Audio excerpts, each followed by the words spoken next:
Hello students, आज हम लोग पढ़ेंगे बिजनेस स्टडीज क्लास 11 के चैप्टर 3 का पार्ट 2 जो है डिपार्टमेंटल अंडरटेकिंग्स। इसके बारे में आज हम लोग स्टडी करेंगे। डिपार्टमेंट अंडरटेकिंग्स जो है वो सबसे पुराना फॉर्म है गवर्नमेंट पब्लिक सेक्टर एंटरप्राइजेस का, या फिर हम बोले कि बहुत traditional form of public sector enterprise है। ये गवर्नमेंट का डिपार्टमेंट या जिसे मिनिस्ट्री कहते हैं, गवर्नमेंट की जो मिनिस्ट्री है वो इसको सेटअप करती है, इस्टाब्लिश करती है। ये मिनिस्ट्री का ही पार्ट माना जाता है इसको, या फिर उसका एक एक्सटेंशन ही होता है। डिपार्टमेंट की कोई अपनी सेपरेट लीगल एंटिटी नहीं होती है, ये गवर्नमेंट के साथ ही जुड़ी हुई है। गवर्नमेंट इसके जो एम्प्लॉयज़ होते हैं गवर्नमेंट एम्प्लॉयज़ ही माने जाते हैं, और इनके ऊपर जो रूल्स अप्लाई होते हैं वो सेंट्रल गवर्नमेंट या स्टेट गवर्नमेंट के रूल्स अप्लाई होते हैं। कुछ एग्जांपल्स देख लेते हैं डिपार्टमेंट अंडरटेकिंग्स के। ऐसे है All India Radio, Doordarshan, post and telegraph department, Indian railways, Chittaranjan locomotives, Calcutta integral coach factory Madras. ये कुछ एग्जांपल्स हैं जिसमें आप देखेंगे कि इनको गवर्नमेंट की ही मिनिस्ट्रीज, गवर्नमेंट का ही पार्ट माना जाता है, गवर्नमेंट से अलग नहीं है। अगर कोई इंडियन पोस्ट में पैसा जमा करता है तो ये माना जाता है कि वो गवर्नमेंट ऑफ इंडिया को जो है लोन दे रहा है, तो उसके पैसे की पूरी गारंटी जो है होती है। गारंटी मतलब उसकी गवर्नमेंट ऑफ इंडिया जो है उसकी गारंटी ले रही है कि जो पैसा उसने पोस्ट ऑफिस में जमा किया है पूरी तरह से सेफ है, कभी उसका पैसा डूबेगा नहीं। और जो इनके एम्प्लॉयज़ होते हैं ये एम्प्लॉयज़ गवर्नमेंट के एम्प्लॉयज़ ही माने जाते हैं, इन पे गवर्नमेंट के ही रूल्स एंड रेगुलेशंस लागू होते हैं। कैरेक्टरिस्टिक्स देखते हैं। जो इनकी पहली फीचर या कैरेक्टरिस्टिक्स है, इनकी जो फंडिंग आती है डायरेक्टली गवर्नमेंट से ही आती है, गवर्नमेंट की ट्रेजरी से आती है। ट्रेजरी मतलब जहाँ खजाना, जो गवर्नमेंट का खजाना है वहीं से इनको पैसा मिलता है।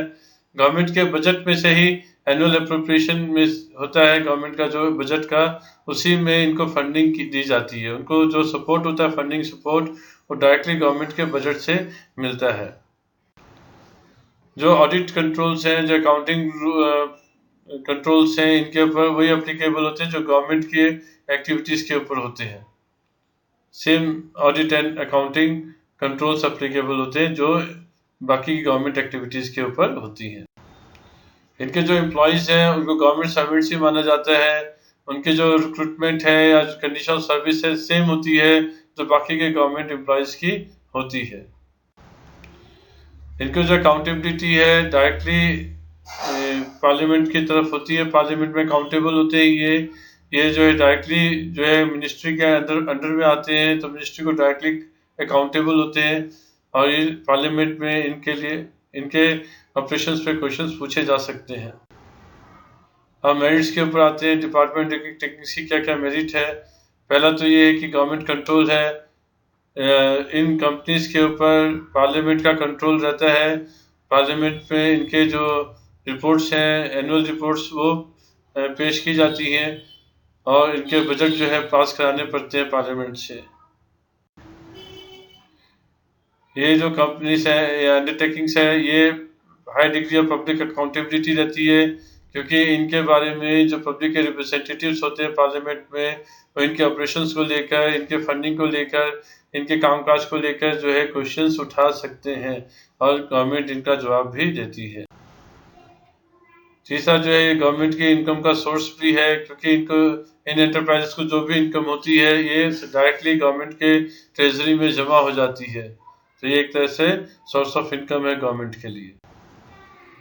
फोर्थ जो है, जहाँ पे नेशनल सिक्योरिटी की बात आती है, वहाँ पे सबसे suitable form of business undertaking जो है, एंटरप्राइज जो है, वो ये आपका डिपार्टमेंटल अंडरटेकिंग्स है, क्योंकि डिपार्टमेंट अंडरटेकिंग डायरेक्टली जो है कंट्रोल सुपरविजन मिनिस्ट्री के डायरेक्ट कंट्रोल सुपरविजन में होता है। तो यहाँ से जो है सिक्रेसी पूरी तरह से मेंटेन रहती है, और ये जो भी ऑपरेशंस करते हैं गवर्नमेंट के कंट्रोल में रहते हैं। लिमिटेशंस आते हैं इसके बाद डिपार्टमेंट टेकिंग्स के। लिमिटेशंस जो है, पहला जो है पॉलिटिकल इंटरफेरेंस इनमें बहुत होता है। पॉलिटिकल इंटरफेरेंस होने से जो स्मूथ फंक्शनिंग होती है इन डिपार्टमेंट टेकिंग्स की, वो हो नहीं पाती है। दूसरा रेड टेपिज्म या लाल फीताशाही जिसे बोलते हैं, एक फाइल को दूसरे कोई भी डिसीजन लेना तो फाइल की मूवमेंट होती है, पहले जो है लोअर ऑफिस से हायर ऑफिसर के पास जाती है, तब जो है वो कोई डिसीजन ले पाता है तो काफ़ी देरी हो चुकी होती है। तीसरा जो है लैक ऑफ फ्लेक्सिबिलिटी है, लैक ऑफ इनिशिएटिव है। जो ब्यूरोक्रेट्स होते हैं गवर्नमेंट के, जो कंट्रोल कर रहे हैं, गवर्नमेंट के जो ऑफिसर्स हैं, वो कंजर्वेटिव अप्रोच को लेके चलते हैं। कोई भी रिस्की वेंचर हो, कोई भी रिस्की डिसीजन हो, वो लेने से बचते हैं, जिससे कि उसमें फ्लेक्सिबिलिटी नहीं आ पाती काम में, और जो है इनिशिएटिव भी नहीं हो पाता है। गवर्नमेंट सर्वेंट्स जो है मैनेज करते हैं अंडरटेकिंग्स को, उन्हें मैनेजरियल स्किल्स नहीं होती। जो इनको मैनेज करते हैं वो IAS ऑफिसर्स होते हैं, इसीलिए उनमें मैनेजमेंट स्किल है कि नहीं ये ज़रूरी नहीं होता है।